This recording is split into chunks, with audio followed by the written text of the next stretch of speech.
నమస్కారం అండి. SB news 9550 కి స్వాగతం సుస్వాగతం. ఏ రోజు వార్త ఆ రోజు మనకు అప్డేట్ కావాలంటే ఎస్బీ న్యూస్ 9550 ఛానల్ ను మీరు సబ్స్క్రైబ్ చేసుకుంటే ప్రతి రోజు వార్త మీకు అప్డేట్ గా ఉంటుంది. ముఖ్యంగా మిమ్మల్ని కూడా రమ్మనడం ఏంటంటే వైఎస్ఆర్ కాంగ్రెస్ పార్టీ ప్రధాన కార్యదర్శి అయినటువంటి సతీష్ రెడ్డి గారు ఈ మధ్య మాట్లాడిన మాటలు అవన్నీ కూడా వీడియో క్లిప్పింగ్స్ కానీ చూసిన తర్వాత, ఎందుకంటే మేము కూడా అతనితో కలిసి ఒక 10-15 ఏళ్ళు పార్టీకి పనిచేసినాం, జర్నీ చేసినాం కాబట్టి అతని మీద ఎందుకు ఇలా మాట్లాడుతున్నాడు, ఎందుకు ఇది చేసుకునే లోపలనే దానికి ఏదైనా మేము కూడా మాట్లాడాల్సిన సందర్భం ఉంది అనుకునే లోపల ఆయన శృతి మించి ఓవర్గా వ్యక్తి తారాస్థాయికి చేరడము, ఇంకా ఖచ్చితంగా మేము ఆయన మీద మాట్లాడాలి. ఎందుకంటే ఎంత దారుణమైన విషయం ఏంటంటే ఆయన ఇప్పుడు మాట్లాడే తీరు కానీ ఇది చూస్తే ఆయన మాట్లాడిన దానిల మీదనే మాట్లాడతాం. ఆయన ఈ మధ్య ఒక ఇంటర్వ్యూలో మాట్లాడుతూ రాజశేఖర రెడ్డి గారు ముఖ్యమంత్రిగా ఉన్నప్పుడు బాలకృష్ణ గారి ఇంటిలో ఒక సంఘటన జరిగితే రాజశేఖర రెడ్డి గారు దాన్ని చాలా ఉదార స్వభావంతో వచ్చేసి వదిలిపెట్టి బాలకృష్ణ గారికి కానీ బాలకృష్ణ కుటుంబానికి కానీ ఏదో రాజశేఖర రెడ్డి గారు పెద్ద న్యాయం చేసినట్టు ఆయన తర్వాత ఈ మధ్య కూడా కామెంట్ చేయడం మాట్లాడడం జరిగింది. ఇది ఎంత అసలు నిజంగా ఒక ముఖ్యమంత్రి గారు ఆయన చేయాల్సింది ఏదైనా కానీ ఆయన చేస్తే ఆయన చేయకుండా అంటే ఏదో రాజశేఖర రెడ్డి గారే బాలకృష్ణని సేవ్ చేసినట్టు ఆయన మాట్లాడి నిజంగా సేవ్ చేసింటే కూడా ముఖ్యమంత్రి గారిని నిజంగా కూడా తప్పే. ఆ విషయం పక్కన పెడితే సతీష్ రెడ్డి అనే వ్యక్తి 2005లో వేల్పుల సంఘటన జరిగినప్పుడు సాక్షాత్తు రాజశేఖర రెడ్డి గారే సీఎం కుర్చీలో కూర్చొని మేము గన్మెన్లను సేఫ్టీ కోసం ఇస్తే మా గన్మెన్లతోనే మా గన్మెన్లే ఫైర్ చేస్తారా అని ఉదయం 10:30-11 ముఖ్యమంత్రి గారి కుర్చీలో కూర్చొని మాట్లాడాడు. అదే రాజశేఖర రెడ్డి ఈయన పొగిడే రాజశేఖర రెడ్డి గారే సాయంత్రం 4-5కు మాట మార్చి మేము గన్మెన్లను ఇస్తే ఆ వెపన్లు తీసుకొని సతీష్ రెడ్డి కాల్చినాడని కేసు పెట్టారు. ఆయన కూడా కామెంట్ చేశాడు. అంటే మాకు అర్థం కాలేదు, బాలకృష్ణని కాపాడినామని చెప్పే రాజశేఖర రెడ్డి ఈ రాజశేఖర రెడ్డి గారు ఒకరా ఏందని నీ మీద గన్మెన్ వెపన్ తీసుకొని సతీష్ రెడ్డి కాల్చాడని కేసు పెట్టి దాని అప్పట్లో ఉండే మేజిస్ట్రేట్ దగ్గర కాంతిమంది దగ్గర డెత్ డిక్లరేషన్ కూడా ఇప్పించారు. ఇవన్నీ గుర్తు లేకుండా అంటే మాకు అది నిజంగా అర్థం కాలేదు. నువ్వు చెప్పే రాజశేఖర రెడ్డి గారు ఆ రకంగా నువ్వు పొగుడుతావు అంటే అసలు నువ్వు ఈరోజు మా తెలుగుదేశం పార్టీ కూడా క్లారిటీ ఇవ్వాలి. ఆ రోజు నిజంగా నువ్వే ఏమన్నా ఆ తర్వాత మా గన్మెన్ దగ్గర ఉండే వెపన్ తీసుకుని నువ్వే ఏమన్నా ఫైర్ చేసావా? నీ ప్రకారం అయితే రాజశేఖర రెడ్డి గారు చెప్పినప్పుడు నువ్వు రాజశేఖర రెడ్డిని పొగిడే విధానాన్ని బట్టి చూస్తే ఆ రోజు వెపన్ తీసుకొని నువ్వైనా కాల్చినారా? ఇప్పటికీ కూడా ఆ కేసు పెండింగ్ లో ఉంది. ఎంతమంది రోజు వాయిదాలు ఎదురుతారో, ఎంతమంది ఇబ్బంది పడతారో ఆ తర్వాత ఆ విషయం ఆయనకే తెలియాలి. రెండో విషయం వచ్చేసి వీడియో క్లిప్పింగ్ లో చంద్రబాబు నాయుడు గారి రక్తంలోనే ఉందంట మోసం చేయడం కానీ ఇంకోటి కానీ. ఇదే సతీష్ రెడ్డి పైడిపాలెంలో అప్పుడు ముఖ్యమంత్రి హోదాలో చంద్రబాబు నాయుడు వస్తే ఆయన కాళ్ళ మీద పడినాడు. ఆ వీడియోలు కూడా ఉన్నాయి. కాళ్ళ మీద పడి రక్తము పారించిన ఏరియాలో పులిందల ప్రాంతంలో నీళ్లు పారించామని ఇదే సతీష్ రెడ్డి స్వయంగా అని ఈరోజు చంద్రబాబు నాయుడు గారు రక్తంలోనే ఉందంట మోసం చేసేది కానీ ఇది కానీ. ఆ రోజు నువ్వు ఏదో దీక్ష కానీ ఏదో ప్రతిజ్ఞ చేస్తే ఒక ఇన్ఛార్జిగా ఉన్నావు, నీ మాటకు కట్టుబడి అసలు పులివెందులకు నీళ్లు తెచ్చేదానికి అవుకు నుంచి ఉండే మొత్తం సిస్టాన్ని అంతా కూడా ఆయన సెటరేట్ చేసుకుంటూ వచ్చి ఆ రోజు పులివెందులకు నీళ్ళు ఇస్తే ఒక 10,000 మంది 15,000 మంది జనం ముందు ఆయన కాళ్ళ మీద పడిన చరిత్ర ఆ రోజు ఆ సందర్భం కూడా నువ్వు గుర్తు చేసుకోవాలి. ఈరోజు నువ్వు ఒక దగ్గర ఒక పార్టీలో ఉంటే ఆ పార్టీ అప్పుడు రామరాజ్యం, అవతల పార్టీ లేకపోయి నువ్వు ఏదైనా ఉంటానే ఇదంతా పోయి రాక్షస రాజ్యం అవుతానే.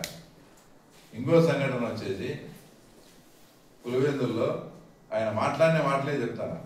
అవినాష్ రెడ్డి ఏదో మాట్లాడితే ఎవరికో పుట్టిన బిడ్డను ఎత్తుకొని నువ్వు మా బిడ్డ అంటారా అది ఇదని వాళ్ళని టెంప్ట్ చేసి పులివెందుల పూలంగల దగ్గర రచ్చ తర్వాత చర్చ రచ్చ అని పెట్టి ఒక టైం ఫిక్స్ చేసి వాళ్ళంతా విపరీతంగా ఆర్గనైజ్డ్గా జనాన్ని అంతా తోలుకుంటే నువ్వు అంత ప్రతిజ్ఞ చేసి వాళ్ళను అంత టెంప్ట్ చేసినవి వద్దనే చేసి నువ్వు సవాల్ చేసిన దగ్గరికి కూడా నువ్వు రాకుండా మేమంతా పోయి ఆ రోజు తర్వాత గవర్నమెంట్ వచ్చిన తర్వాత నేను చెన్నైలో అరెస్ట్ చేసింది కూడా నా కేసులోనే అంత ఇబ్బంది పెట్టి పార్టీని ఒక 10 సంవత్సరాలు తర్వాత మీరు ఇన్ఛార్జిగా ఉండి కూడా తర్వాత వెనక్కి తీసుకుపోయిన సందర్భం వెళ్ళి ఎందుకు చెప్తానంటే అంటే నువ్వు ఈ పక్క ఉండి మాట్లాడినప్పుడు నీ ఇష్టము నువ్వు అవతల సైడ్ పోతానే వాళ్ళ పెద్ద రామరాజ్యము ఇదంతా రాక్షస రాజ్యం అనే మాట్లాడేది తెలుగుదేశం పార్టీ ముఖ్యంగా 1999, 2004, 2009, 2014, 2019 5 సార్లు మీకు టికెట్ ఇచ్చింది. ఇంకా నాకన్నా ఎమ్మెల్సీ టికెట్ ఏ పర్సెంట్ కూడా అవకాశం లేనప్పుడు అంటే గెలుపు అవకాశము 1% కూడా లేని స్టేజ్లో నాకు పార్టీ ఎమ్మెల్సీ టికెట్ ఇచ్చే జిల్లా నాయకులు అందరి సమిష్టి కృషితో నేను గెలవగలిగిన. నీకు ఇచ్చిన ఎమ్మెల్సీ కోటాలో నీదేం లేదు, నీకు ఇచ్చిన ఎమ్మెల్యే కోటాలో ఇచ్చింది అంటే పార్టీ పరంగా ఒక గిఫ్ట్ మాదిరి నీకు ఇచ్చింది. మళ్ళీ డిప్యూటీ చైర్మన్ చేశాం. ఇప్పుడు పార్టీ కూడా ఒకటి మీరు కూడా గమనించాలి, గవర్నమెంట్ వచ్చిన తర్వాత గవర్నమెంట్ పోయిన తర్వాత 1.5 సంవత్సరానికి నువ్వు పార్టీ మారినావు. ఇదే గవర్నమెంట్ ఉన్నప్పుడే లోకేష్ బాబు గారు ఇదే కడపకు వచ్చి మొత్తం పులివెందుల కార్యకర్తల మీటింగ్లోనే నీ గురించి మాట్లాడినాడు. నీకు నిజంగా పౌరుషం ఈ రోజు మాట్లాడినాడు పౌరుషం అది ఉంటే నువ్వు ఆ రోజు రాజీనామా చేయాలా. అంటే అప్పుడు పార్టీ అధికారంలో ఉంది, ఇన్ఛార్జిగా ఉంది, అవన్నీ అనుభవించాలని చెప్పి అప్పుడే చేసింటే నువ్వు ఓకే. ఈరోజు లోకేష్ బాబుని విమర్శిస్తాను, కడపకు వచ్చి అందరి సమక్షంలో నీ పనితీరు బాగాలేదని తర్వాత నిన్ను విమర్శించాడు. అప్పుడే నీకు నిజంగా నువ్వు పౌరుషవంతులు అయితే ఆ రోజు రాజీనామా చేయకుండా మళ్ళీ 2019లో కూడా టికెట్ తీసుకొని మళ్ళీ పార్టీ ఓడిపోయిన తర్వాత అప్పుడు నువ్వు పార్టీ మారినావు. మీరు ఇంకోటి కూడా గమనించాలా, నేను ఇప్పుడు చెప్పినట్టు 99 నుంచి 2019 వరకు ఆయనే క్యాండిడేట్. 99లో వచ్చేసి 27,000, 2004లో అది 40,000 పోయింది, 2009లో 50,000 పోయింది, 2014లో 70,000 పోయింది, 2019లో 93,000 పోయింది. అంటే దప్ప నువ్వు పోటీ చేసినప్పుడల్లా మెజారిటీ పెరుగుతా పోయినప్పుడు పార్టీ కూడా ఆలోచిస్తుంది కదా మీ గురించి. నువ్వు ఇప్పుడు పార్టీని విమర్శించేది ఏంటి? తర్వాత మేము నిన్న పోటీ చేసే పులివెందులలో 32,000 తగ్గినాయి ముందుకు. అవన్నీ క్యాల్కులేట్ చేస్తారు కదా. నువ్వు పోటీ చేసినప్పుడల్లా దెబ్బ పెరుగుతూ పోయినా కూడా నీకు ఎమ్మెల్సీ ఇచ్చినారు, పార్టీ ఇది ఇచ్చారు. కాబట్టి ఇవన్నీ నీ భాష నీది చాలా ఇదిగా ఉంది. నువ్వు ఇట్లే కనుక కంటిన్యూ చేసి నువ్వు ఏదన్నా కానీ మా లోకేష్ బాబుని కానీ ఇట్లా మాట్లాడి ఏదన్నా మాట్లాడిన వాటికి చాలా తీవ్ర పరిణామాలు ఉంటాయి. మాకు పార్టీ లైన్ అనేది ముఖ్యము. మీరు ఇన్నాళ్ళు పనిచేసినాము కాబట్టి, నీతో కలిసి పనిచేసినాం కాబట్టి నిన్ను విమర్శించేదానికి కొంత టైం తీసుకున్నాము. ఎందుకంటే మాకు కూడా కొన్ని మానవతా దృక్పథం అనేది ఉంటుంది. కానీ నువ్వు శృతి మించి ఇంకా నీ ఇష్టం వచ్చినట్టు మాట్లాడుతుంటే నేను చూస్తూ ఊరుకుండేది లేదు.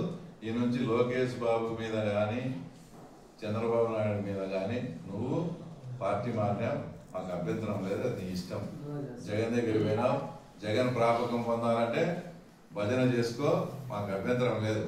మా ముఖ్యమంత్రిని కానీ లోకేష్ బాబును కానీ వ్యక్తిగతంగా విమర్శిస్తే మాత్రం చట్టపరంగా ఉంటాయి, తీవ్ర పరిణామాలు కూడా ఉంటాయి అని సతీష్ రెడ్డిని ఒక రకంగా హెచ్చరిస్తా ఉంటాం.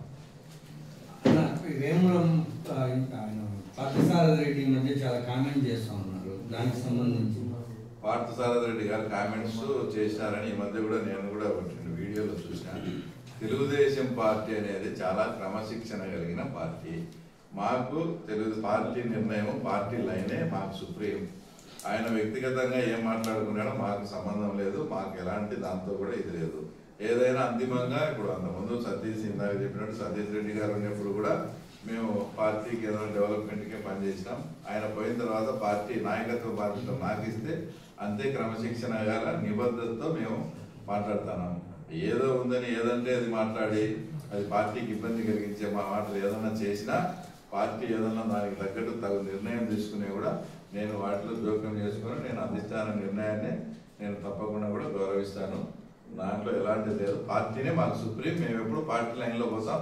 పార్టీ ఏ నిర్ణయం తీసుకున్నా మేమంతా కూడా దానికి కట్టుబడి ఉంటాం. అంటే ఇట్లాంటి వ్యాఖ్యల వల్ల పార్టీ పులివెందుల్లో డెవలప్ అయ్యేది కాకుండా నష్టపోతుంది. 100% నువ్వు చెప్పిన దాంట్లో ఎవరు కాదని లేని విషయమే. ఏదంటే ఇప్పుడే పులివెందుల్లో మన కొంచెం కొంతవరకు సక్సెస్ కాగలిగినాము.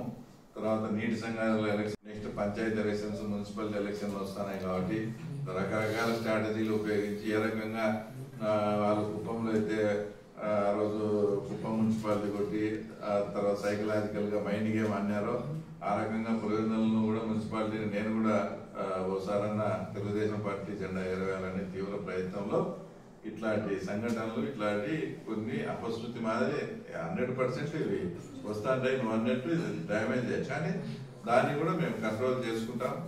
దాన్ని కూడా ఆల్టర్నేట్ చూసుకొని ఇది ఇబ్బంది లేకుండా చూసుకోవాల్సిందే మన బాధ్యత. ఇప్పుడు ఏదైనా సమస్య వచ్చినప్పుడు అది క్లియర్ చేసుకొని దాని ప్రభావం పార్టీ మీద కానీ క్యాడర్ మీద కానీ పడకుండా మేము ఉండే బలాన్ని పెంచుకుంటూ పోయేదానికి ఖచ్చితంగా ప్రయత్నం చేస్తాం.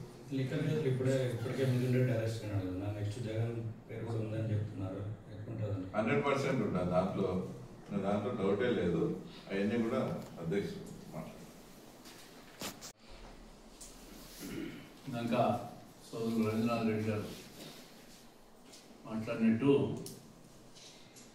చాలా రోజుల నుంచి చూస్తూ ఉన్నాం. సతీష్ కుమార్ రెడ్డి గారు వైఎస్ఆర్ కాంగ్రెస్ పార్టీలో ఒక అధికార ప్రతినిధి పదవి ఇచ్చినాడు. రాజకీయాల్లో ఎవరు ఏ పార్టీ అయినా ఉండొచ్చు, ఎవరు ఏ పార్టీలో అయినా మారచ్చు. వాళ్ళు ఉన్న పార్టీ సిద్ధాంతాల గురించి గొప్పగా భజన చేసుకోవచ్చు, దాన్ని ఎవరు వద్దనరు. కానీ 25-30 సంవత్సరాలు పార్టీలో ఉండి రాష్ట్ర వ్యాప్తంగా పులివెందుల సతీష్ రెడ్డి అంటే తెలుగుదేశం పార్టీ సతీష్ రెడ్డి అని చెప్పి తెలుగుదేశం పార్టీ వల్ల నీకు గుర్తింపు వస్తే, ఈరోజు జగన్మోహన్ రెడ్డి గారి పార్టీలో నీకు ఏం నచ్చిందో కానీ నువ్వు పార్టీ మారినావు, సంతోషమే, మేము కాదనిలే. ఆ పార్టీ భజన చేసుకో, ఆ పార్టీ సిద్ధాంతాల గురించి రాష్ట్రం అంతా డంకా ఇచ్చి డబ్బా కొట్టి తిరుక్కో. కానీ 25 సంవత్సరాలు ఈ పార్టీలో ఉండి 5 సార్లు నీకు పోటీ చేసే అవకాశం ఇచ్చి ఓడిపోయినా కూడా ఎమ్మెల్సీ ఇచ్చి క్యాబినెట్ హోదా ఇచ్చింది తెలుగుదేశం పార్టీ. పులివెందుల ఈ సీటు గెలవదని తెలిసి కూడా చంద్రబాబు నాయుడు గారు 500 కోట్లు ఖర్చు పెట్టి పులివెందులకు నువ్వు అడిగితే నీళ్లు ఇచ్చాడు. ఈ 50 సంవత్సరాల్లో వైఎస్ఆర్ కాంగ్రెస్ పార్టీ కానీ రాజశేఖర రెడ్డి గారి కుటుంబం కానీ ఎప్పుడు కూడా పులివెందులకు నీళ్లు ఇవ్వలే. అది ఇచ్చింది తెలుగుదేశం పార్టీ, చంద్రబాబు నాయుడు గారు. ఆ మీటింగ్లో నీళ్లు వచ్చినప్పుడు నువ్వు ముఖ్యమంత్రి గారికి జీవితాంతం రుణపడి ఉంటాం అని సాష్టాంగ నమస్కారం చేసిన విషయాన్ని కూడా నేను గుర్తు చేస్తా ఉన్నాను. మరి అవన్నీ పోయి ఈరోజు జగన్మోహన్ రెడ్డి గారు పంచం చేస్తానే చంద్రబాబు నాయుడు గారు రాముడు పోయి రాక్షసుడు అయిపోయినాడు. లోకేష్ గారు అభిమానుడు అనే వ్యక్తిని నువ్వే దుశ్శాసనుడు అనేసినావు, దుర్యోధను మాట్లాడుతాండవు, నీ ఇష్టం వచ్చినట్టు పదజాలం మాట్లాడుతాండవు. నేను ఈ సందర్భంగా ఆయనకు ఒకటే చెప్తా ఉన్నా, నీకు నచ్చిన పార్టీ గురించి నువ్వు భజన చేసుకో, డబ్బా కొట్టుకో, ఏమైనా చేసుకో. తెలుగుదేశం పార్టీ ప్రభుత్వాన్ని రాజకీయ పరమైన నిర్మాణాత్మక విమర్శలు చేయి, ప్రభుత్వ తప్పిదాలను ఎండగట్టు, మాకు సంతోషమే. కానీ చంద్రబాబు నాయుడు గారిని, లోకేష్ గారిని వ్యక్తిగత పదజాలంతో, వ్యక్తిగత దూషణలతో నువ్వు మాట్లాడితే మాత్రం చట్టపరంగా చర్యలు ఉంటాయి, తీవ్ర పరిణామాలు కూడా ఉంటాయి. పార్టీ లైను చాలా ఇంపార్టెంట్ ప్రతి ఒక్కరికి, ఏ పార్టీలో ఉన్నా. కానీ ఈ పార్టీలో ఉండి ఈ పార్టీ ద్వారా నువ్వు పెరిగి ఈరోజు నీ మీద హత్య నేరాలు మోపినారు. ఈరోజు కూడా 20 సంవత్సరాలుగా నీ మీద కేసులు ఉన్నాయి. ఇదే శాసన మండలి డిప్యూటీ చైర్మన్ గా జగన్మోహన్ రెడ్డి గారిని నువ్వు విమర్శించిన తీరు చూస్తే రాష్ట్రంలో ఎవరు విమర్శించలే. అంత పెద్దగా విమర్శించినావు, రకరకాల మాటలు మాట్లాడినావు. ఈరోజు కొత్తగా ఆ రావణుడు పోయి నీకు రాముడు అయిపోయినాడు. ఇంత అన్యాయం ఎక్కడా ఉండదు. ఇది జగన్మోహన్ రెడ్డి గారి మెప్పు కోసమో ఆయన భజన కోసమో నువ్వు మాట్లాడి నీ వ్యక్తిగతంగా ఉన్న ఇమేజ్ నువ్వు తగ్గించుకుంటాడు. ఇది ప్రజలు ఆమోదించరు. దీన్ని కడప జిల్లా ప్రజలు దీన్ని ఆమోదించరు. పార్టీ మారిన తర్వాత నిర్మాణాత్మక ప్రతిపక్ష పాత్రలో ప్రభుత్వ తప్పిదాలను ఎండగొట్టుకో. వ్యక్తిగత విమర్శలు చేస్తే మాత్రం పార్టీ సహించదు, ప్రభుత్వము సహించదు. ఎవరు కూడా దీన్ని సహించరు. ఖచ్చితంగా దీని మీద ఇంకొకసారి భవిష్యత్తులో వాళ్ళు ఏదైనా మాట్లాడితే తీవ్ర పరిణామాలు ఖచ్చితంగా ఉంటాయి. దీంట్లో రెండో అనుమానం లేదని చెప్పి సతీష్ రెడ్డి గారికి ఈ సందర్భంగా ఒక హెచ్చరిక కూడా జారీ చేస్తా ఉన్నాం.